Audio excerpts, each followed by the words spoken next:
There's a building in the center of Rome with 53 miles of shelving containing secrets that could rewrite history, destroy governments, and expose truths the world's most powerful institution has spent 2,000 years hiding. It's called the Vatican Secret Archives. And what they're keeping from you isn't just embarrassing, it's world-changing. In 1998, the Vatican finally admitted they had hidden letters proving Pope Pius X knew about the Holocaust while it was happening and did nothing. For 50 years, they denied these letters existed. They called researchers conspiracy theorists.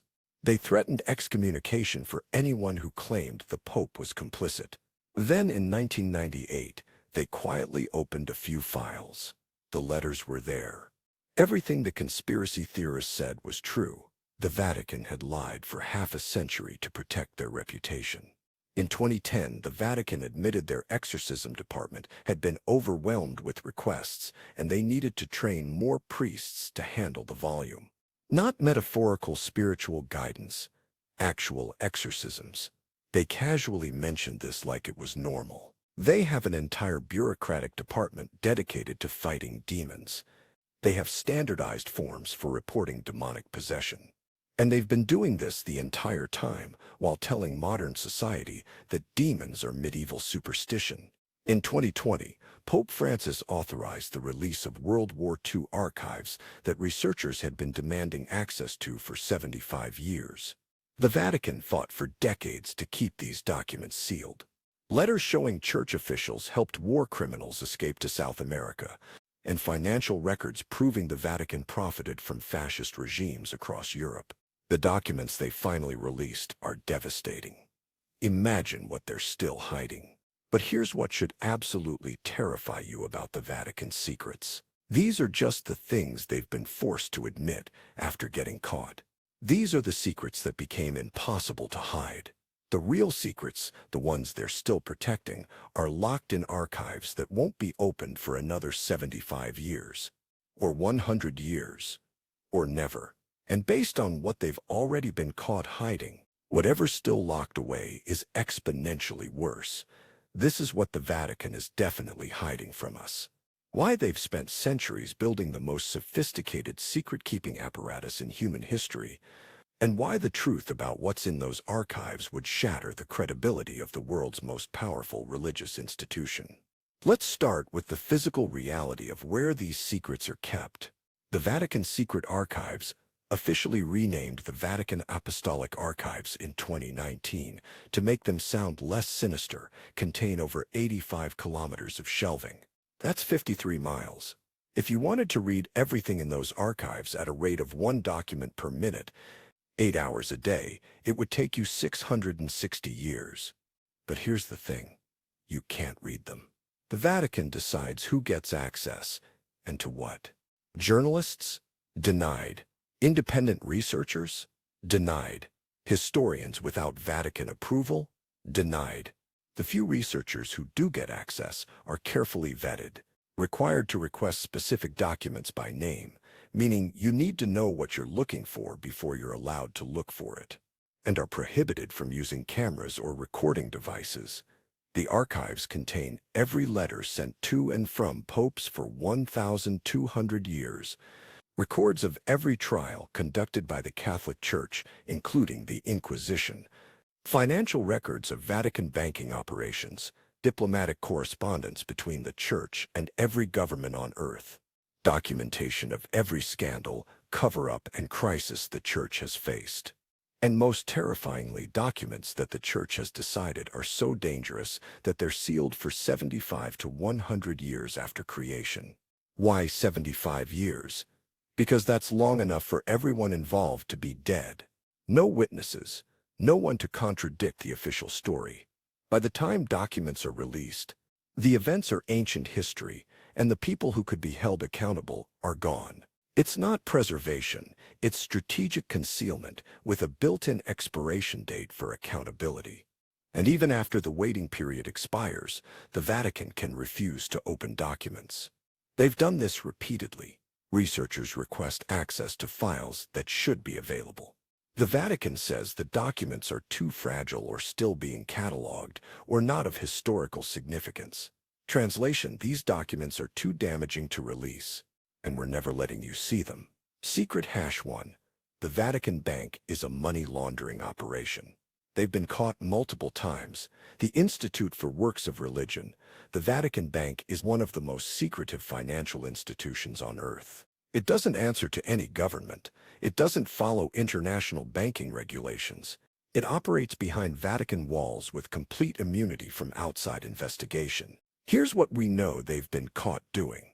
The Vatican Bank collapsed after its president, Archbishop Paul Marcinkus, was found to have embezzled $250 million through connections with Italian mafia and Masonic lodges.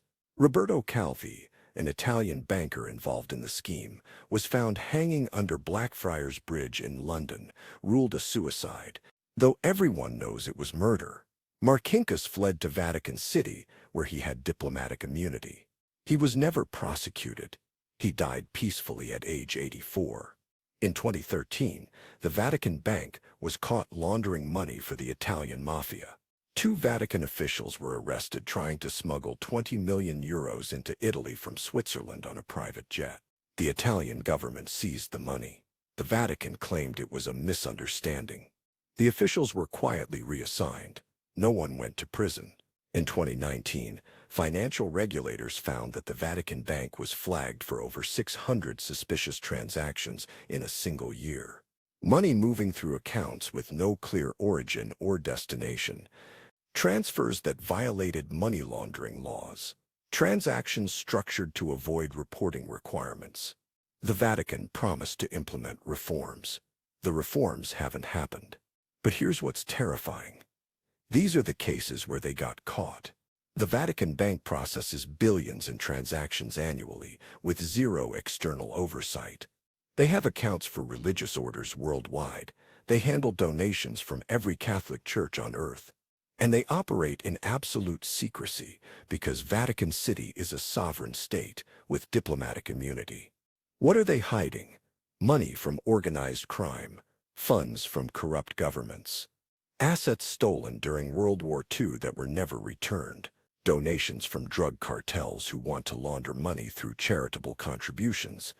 The Vatican Bank isn't just a bank, it's the world's most sophisticated legal money laundering operation, protected by religious sovereignty and diplomatic immunity.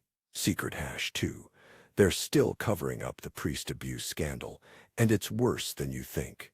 Everyone knows about the Catholic Church abuse scandals.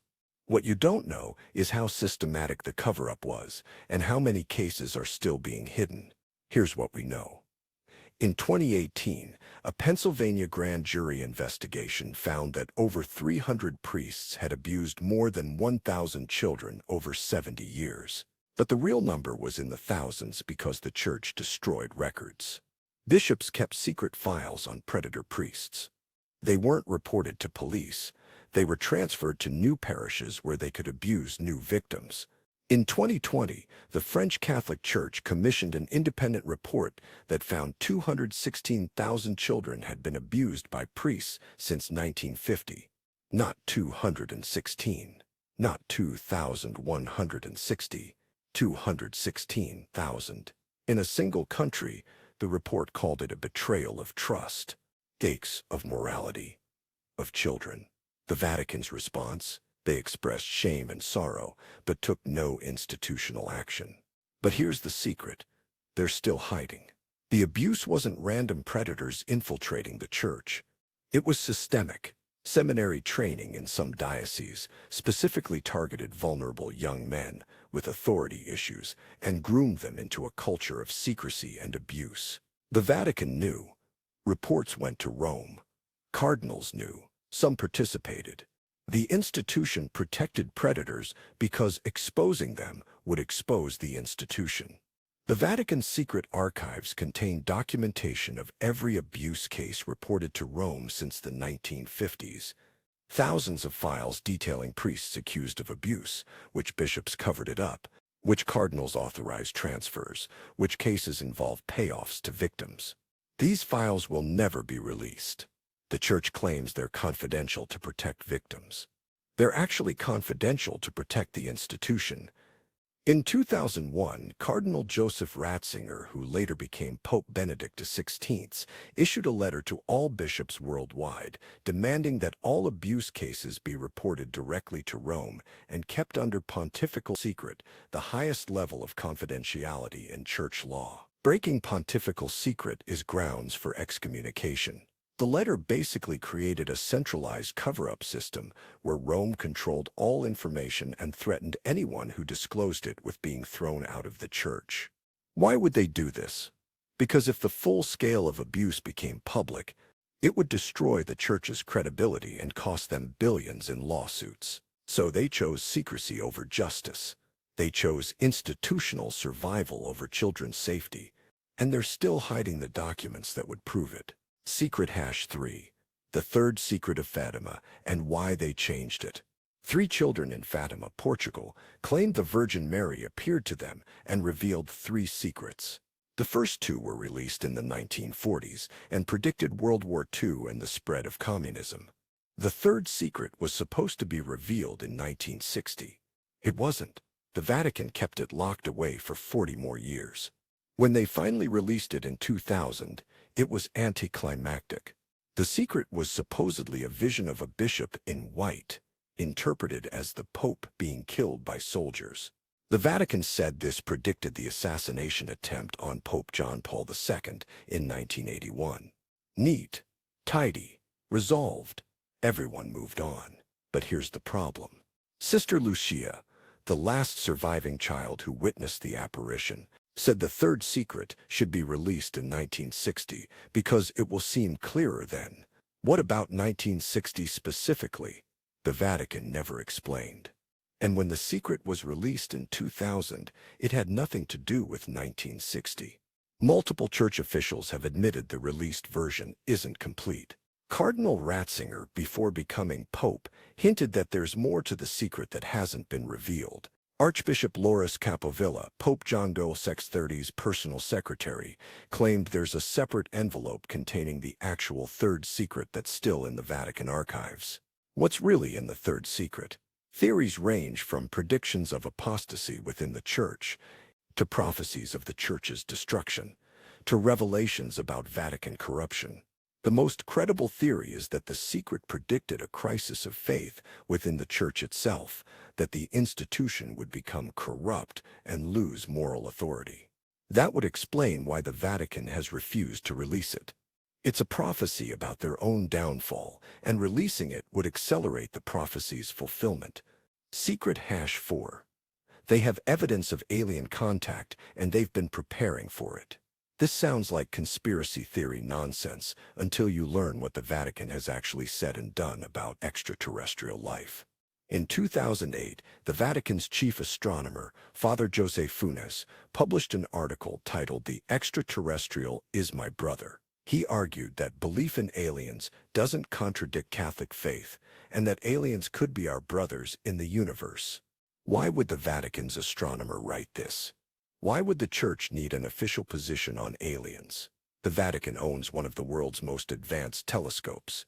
It's called the Vatican Advanced Technology Telescope, VAT, and it's in Arizona, operated by the Vatican Observatory Research Group. Why does the Church need advanced astronomical research equipment?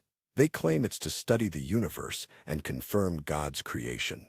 But they've been obsessively watching the skies for decades with equipment that rivals government facilities. In 2014, Pope Francis said he would baptize aliens if they showed up at the Vatican asking for it. Not a joke. An actual statement. Why would the Pope need to clarify the Church's position on baptizing extraterrestrials unless there was a reason to believe this might become relevant? Here's the theory that makes sense. The Vatican has access to government intelligence that most people don't. They have diplomatic relationships with every major government on Earth. They've been around for 2,000 years collecting information. If any government has confirmed contact with non-human intelligence, the Vatican probably knows. And if they know, they've been preparing their theological response for when the information goes public. What are they hiding? Possibly evidence that the Catholic Church has known about non-human intelligence for decades or longer. Possibly documents in the secret archives referencing unexplained phenomena that occurred throughout history. Possibly preparations for how to maintain religious authority in a world where humanity isn't alone in the universe. Why hide it? Because confirming alien life would raise questions the church can't answer. If aliens exist, do they have souls? Did Jesus die for their sins too? Are there alien religions?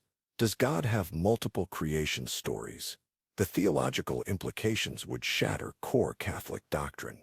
So if they know something, they're keeping it secret until they figure out how to explain it without destroying their own foundation. Secret #5. They know exactly what happened to the Knights Templar treasure because they took it in 1307. King Philip IV of France and Pope Clement V conspired to arrest and execute the Knights Templar, a wealthy military order that had become too powerful. On Friday, October 13th, Templar knights across Europe were arrested simultaneously. Their leaders were tortured into confessing heresy and burned at the stake. Their order was dissolved. Their vast wealth disappeared. The official story, the treasure was never found. It's lost to history. Maybe it's buried somewhere. Maybe it was spent before the arrests. Mystery solved. The actual story. The Vatican seized it. Here's why we know this. Timing. The arrests happened immediately after the Templars refused to merge their order under papal control. The Pope wanted their wealth. They refused. Within months, they were arrested for heresy. Convenient. The Chino parchment. In 2001, a document was found in the Vatican secret archives proving that Pope Clement V secretly absolved the Templars of heresy in 1308, 1 year after arresting them. They weren't guilty. The arrests were a pretext to seize their assets. The Vatican knew they were innocent and destroyed them anyway. Vatican wealth. Immediately after the Templar dissolution, the Vatican's wealth exploded. New churches were built. Papal palaces expanded. The Vatican Bank's early operations traced directly to post-Templar financial systems. Where did the money come from? Officially, donations. Realistically, stolen Templar assets. Here's what they're hiding. Documentation showing exactly how much Templar wealth was transferred to Vatican control. Records of properties seized and reassigned. Financial accounts proving the Vatican's wealth came from confiscated assets. And possibly, most disturbing evidence that the charges against the Templars were fabricated by the Pope himself to justify theft. Why hide it? Because the Vatican's moral authority rests on being defenders of faith, not thieves who murdered an entire order to steal their money. If documents prove the Pope conspired with a king to falsely accuse, torture, and execute innocent men to seize their wealth, it would expose the Church as a criminal organization masquerading as a religious institution. Secret #6. The real reasons popes have resigned and who actually runs the Vatican. Pope Benedict XVI resigned in 2013, the first pope to resign in 600 years. The official reason? Poor health and old age. The real reason? He was forced out by power struggles within the Vatican. Here's what we know. In 2012, Benedict's personal butler leaked confidential documents exposing Vatican corruption. The scandal, called VatiLeaks, revealed infighting between conservative and progressive factions, financial corruption in the Vatican Bank, and allegations of a gay lobby within the Vatican blackmailing church officials. Benedict tried to clean up the corruption. He ordered investigations. He fired people. He made enemies among cardinals who benefited from the corrupt system. Within a year, he resigned for health reasons. He's now 98 years old and still alive. Apparently his health wasn't that bad. But here's what's really going on. The Vatican isn't run by the Pope. It's run by the Curia, the cardinals and bureaucrats who actually control Vatican operations. The Pope is the public face, but the Curia controls money, policy, and power. When a Pope tries to reform the system, the Curia pushes back. If the Pope pushes too hard, he's removed. Pope Francis has faced the same battles. He's tried to reform Vatican finances. He's tried to address the abuse crisis. He's tried to make the church more progressive. And at every turn, conservative cardinals have blocked him, leaked against him, and undermined his authority. Multiple reports suggest Francis has considered resigning due to internal opposition. What are they hiding? Documents showing that popes are frequently pressured to resign by internal factions. Evidence that the Curia has more power than popes and uses that power to maintain the corrupt systems that benefit them. Proof that the Vatican is run by unelected bureaucrats who control popes rather than serve them.